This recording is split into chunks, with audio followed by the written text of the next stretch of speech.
ആധുനിക ഖത്തറിന്റെ ശില്പിയായി അറിയപ്പെടുന്ന മുൻ ഖത്തർ അമീർ ഷെയ്ഖ് ഹമദ് ബിൻ ഖലീഫ അൽ താനി അദ്ദേഹത്തിന് 74 വയസ്സായിരുന്നു. അദ്ദേഹം അന്തരിച്ചു. 1995 മുതൽ 2013 വരെ ഖത്തർ ഭരിച്ച അദ്ദേഹം രാജ്യത്തെ ലോകത്തിലെ ഏറ്റവും വലിയ സാമ്പത്തിക ഊർജ ശക്തികളിലൊന്നാക്കി മാറ്റുന്നതിൽ നിർണായക പങ്ക് വഹിച്ചു.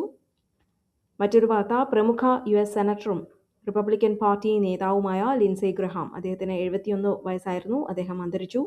പെട്ടെന്നുള്ള ഒരു അസുഖത്തെ തുടർന്നായിരുന്നു അദ്ദേഹത്തിന്റെ അന്ത്യം.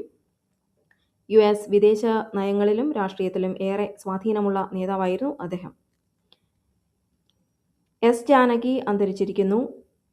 കഴിഞ്ഞ ദിവസം, അതായത് ജൂലൈ 11 വൈകുന്നേരം മൈസൂരുവിലെ അപ്പോളോ ആശുപത്രിയിൽ വെച്ചായിരുന്നു അന്ത്യം. വാർദ്ധക്യ സഹജമായ അസുഖങ്ങളെ തുടർന്ന് ചികിത്സയിലായിരുന്ന ജാനകിയമ്മ ഹൃദയസ്തംഭനം മൂലമാണ് അന്തരിച്ചത്. KJ യേശുദാസ്, KS ചിത്ര തുടങ്ങി മലയാള സംഗീത ലോകത്തെ പ്രമുഖരും ലക്ഷക്കണക്കിന് ആരാധകരും തങ്ങളുടെ പ്രിയപ്പെട്ട ഗായികയ്ക്ക് സമൂഹ മാധ്യമങ്ങളിലൂടെ ആദരാഞ്ജലികൾ അർപ്പിച്ചു.